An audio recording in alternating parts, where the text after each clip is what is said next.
bahwa di usia inilah para rasul diutus. Tanda-tanda nubuah sudah tampak dan mengemuka. Di antaranya, adanya sebuah batu di Mekah yang mengucapkan salam kepada beliau. Benarkah mereka akan mengusirku? Benar, tidak seorang pun yang membawa seperti yang engkau bawa, melainkan akan dimusuhi. Andaikan aku masih hidup pada masamu nanti, tentu aku akan membantumu dengan sungguh-sungguh. Malaikat Jibril mendekapku untuk ketiga kalinya hingga aku merasa begitu sesak. Kemudian ia melepaskanku. Lalu ia berkata,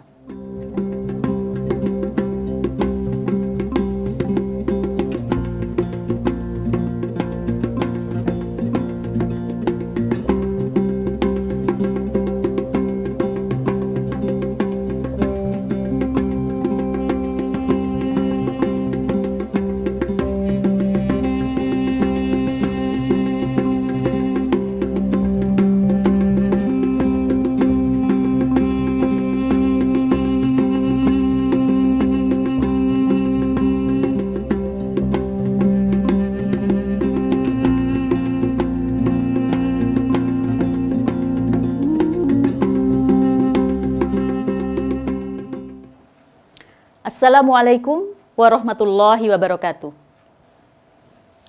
Innal hamdalillah wassalatu wassalamu ala Rasulillah. Selamat berjumpa kembali dalam sajian kami, Ibroh, isi baca bareng buku sirah. Bersama mendalami sirah untuk hidup yang penuh rahmat Allah. Apa kabar pecinta sirah? Tak akan bosan kami mengajak. Yuk belajar sirah. Bukan hanya sebagai kisah, tetapi juga sebagai ibroh. Pada episode kali ini, kita akan lanjut membacakan peristiwa seputar pengangkatan Rasulullah SAW sebagai Nabi dan Rasul, serta turunnya wahyu kepada beliau. Ketika usia Rasulullah mendekati 40 tahun, beliau lebih senang mengasingkan diri. Setelah melalui perenungan yang lama, beliau menyadari adanya jurang pemisah antara pemikiran beliau dengan kaumnya. Dengan membawa roti dari gandum dan air, beliau pergi ke Gua Hira di Jabal Nur, yang jaraknya kira-kira 2 mil dari kota Mekah. Suatu gua yang tidak terlalu besar, panjangnya 4 hasta, lebarnya 1,75 hasta. Beliau tinggal di sana selama bulan Ramadan. Waktunya dihabiskan untuk merenungkan berbagai fenomena alam dan penciptaan Sang Maha Kuasa yang menyertainya. Beliau tidak nyaman melihat kemusyrikan-kemusyrikan sesat yang menjadi keyakinan kaumnya. Namun, untuk menyikapinya, beliau belum menemukan cara yang tepat.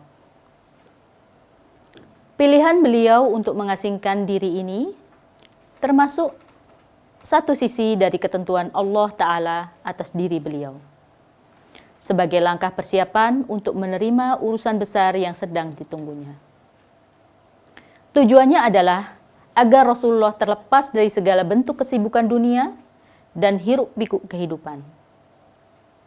Di samping itu, kholwat ini juga membantu meninggalkan diri dari segala hasrat hina manusia. Peristiwa ini menjadi titik balik perubahan, di mana Rasulullah sedang dipersiapkan untuk menerima perintah besar.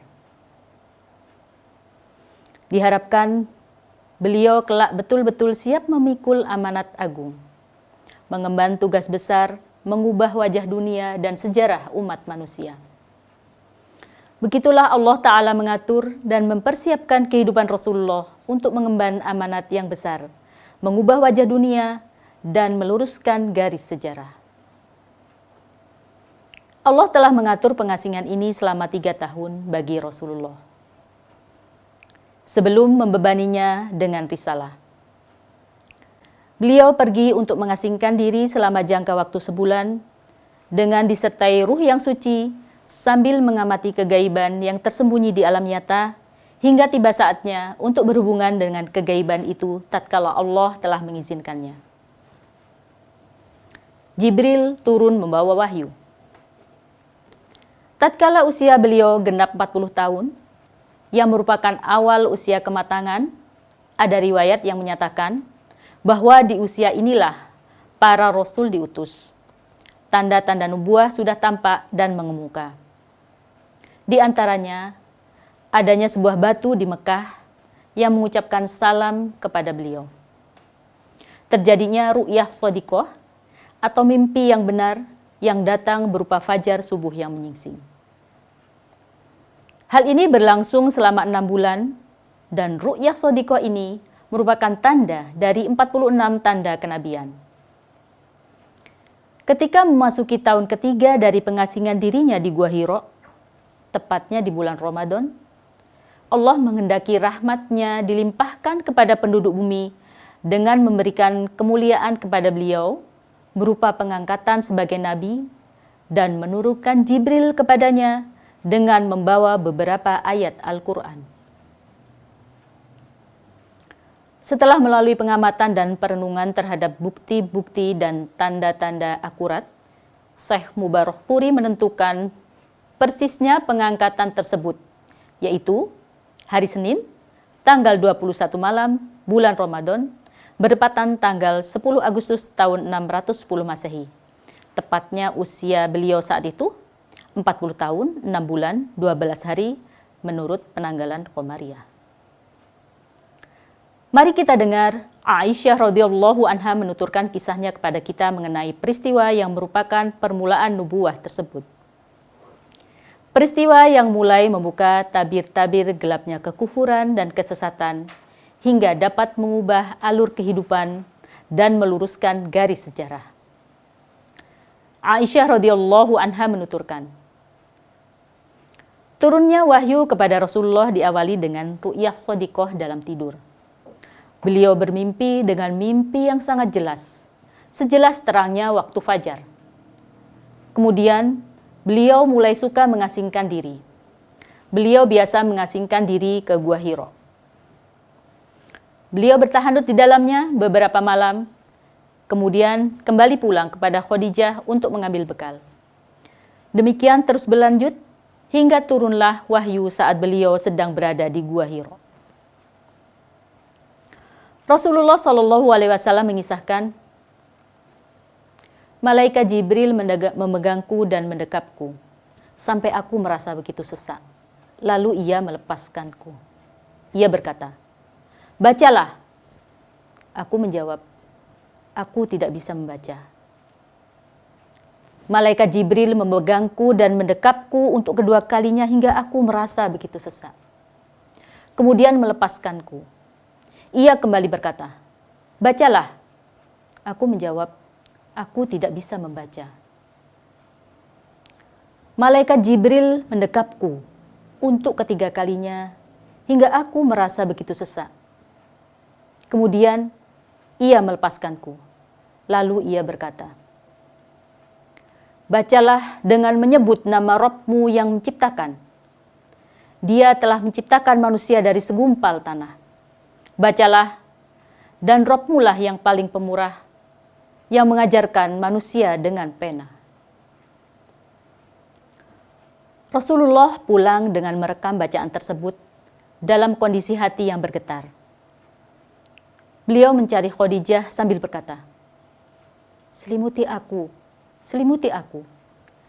Maka beliau diselimuti hingga badannya tidak lagi menggigil layaknya terkena demam. Apa yang terjadi padaku? Beliau berkata kepada Khadijah. Beliau memberitahukan apa yang baru saja terjadi. Beliau bersabda, aku khawatir terhadap diriku sendiri. Khadijah berkata, tidak demi Allah. Allah tidak akan menghinakanmu selamanya.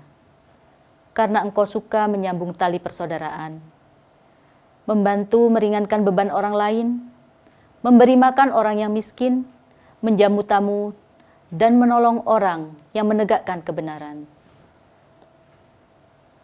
Selanjutnya Khadijah binti Khuwailid membawa beliau pergi menemui Warokah bin Naufal bin Asad bin Abdul Uzza, anak paman Khadijah. Warokoh adalah seorang Nasrani semasa jahiliyah. Dia menulis buku dalam bahasa Ibrani seperti yang dikehendaki Allah. Dia sudah tua dan buta. Khadijah binti Khuwailid berkata kepada Warokoh, "Wahai putra pamanku, dengarlah kisah dari anak saudaramu." Maksudnya adalah Rasulullah. Warokoh berkata kepada beliau, "Apa yang pernah engkau lihat, wahai putra saudaraku?" Rasulullah pun mengabarkan apa yang baru dilihatnya. Akhirnya Warokoh berkata, "Ini adalah namus yang diturunkan Allah kepada Musa. Andaikan saja aku masih hidup tatkala kaummu mengusirmu." Beliau bertanya, "Benarkah mereka akan mengusirku?" "Benar, tidak seorang pun yang membawa seperti yang engkau bawa, melainkan akan dimusuhi. Andaikan aku masih hidup pada masamu nanti, tentu aku akan membantumu dengan sungguh-sungguh." Namun, Warokoh meninggal dunia tak berselang lama setelah itu. Wahyu terputus. Ibnu Sa'ad meriwayatkan dari Ibnu Abbas yang intinya menyatakan bahwa wahyu terputus selama beberapa hari. Pada masa terputusnya wahyu ini, Rasulullah hanya diam dalam keadaan termenung sedih. Imam Al-Bukhari dalam kitab At-Ta'bir menuturkan kondisi beliau sebagai berikut. Wahyu untuk beberapa waktu tidak turun. Rasulullah merasa gundah dan gelisah. Hal ini diekspresikan dengan bergegas ke puncak gunung tempat Gua Hira berada. Tiba-tiba Jibril menampakkan diri dan berkata, "Wahai Muhammad, sesungguhnya engkau betul-betul seorang Rasul Allah." Maka hati Rasulullah kembali tenang dan jiwanya kembali tentram, lalu beliau pun pulang. Jibril turun membawa wahyu kedua. Ibnu Hajar menuturkan, selama wahyu terputus untuk beberapa hari lamanya, beliau ingin ketakutan dan kedukaannya segera sirna dan kembali seperti sebelumnya. Tatkala bayang-bayang kebingungan mulai surut, beliau kembali menunggu-nunggu turunnya wahyu. Allah Ta'ala memuliakan beliau dengan turunnya wahyu yang kedua. Imam Al-Bukhari meriwayatkan dari Jabir bin Abdillah radhiyallahu an bahwa ia pernah mendengar Rasulullah Shallallahu alaihi wasallam menuturkan masa turunnya wahyu. Beliau bersabda, "Tatkala aku sedang berjalan, tiba-tiba aku mendengar suara yang berasal dari langit. Aku mendongakkan pandangan ke arah langit. Ternyata di sana ada malaikat yang mendatangiku di Gua Hira, sedang duduk di sebuah kursi, menggantung di antara langit dan bumi.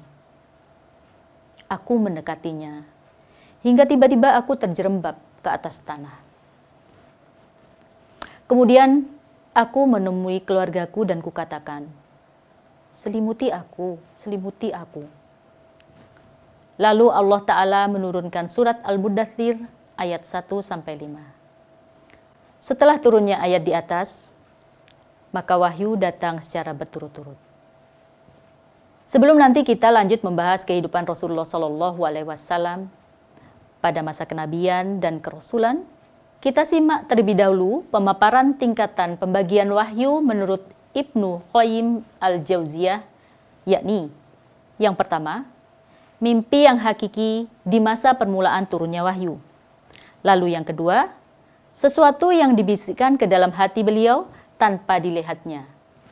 Kemudian yang ketiga, malaikat menampakkan diri dalam wujud seorang laki-laki, lalu berbicara kepada Rasulullah sampai beliau hafal semua perkataannya. Turunnya wahyu dengan cara ini terkadang disaksikan sahabat lain. Yang keempat, wahyu datang menyerupai lonceng. Wahyu dengan cara ini paling berat beliau rasakan. Yang kelima, malaikat menampakkan diri dalam wujud aslinya, menurunkan wahyu sesuai kehendak Allah. 2 kali wahyu turun dengan cara ini, sebagaimana disampaikan dalam surat An-Najm. Lalu yang keenam, Allah Ta'ala sendiri yang langsung mewahyukan saat Rasulullah berada di atas langit pada malam Mi'raj, yaitu wahyu perintah sholat dan yang lainnya. Kemudian yang ketujuh, Allah langsung berfirman tanpa perantara malaikat, sebagaimana yang pernah dialami Musa bin Imran alaihissalam. Begitulah uraian singkat tentang tahapan turunnya wahyu. Sebagian ahli sejarah ada yang menambahkan dengan tingkatan yang ke-8, yakni Allah Ta'ala berfirman secara langsung di hadapan beliau tanpa ada tabir. Namun hal ini masih menjadi perdebatan antara ulama salaf dan khalaf. Demikian pecinta sirah, Ibroh episode 10 kali ini. Mari terus bersama belajar sirah sebagai bukti cinta kita kepada Rasulullah Shallallahu Alaihi Wasallam. Wassalamualaikum warahmatullahi wabarakatuh.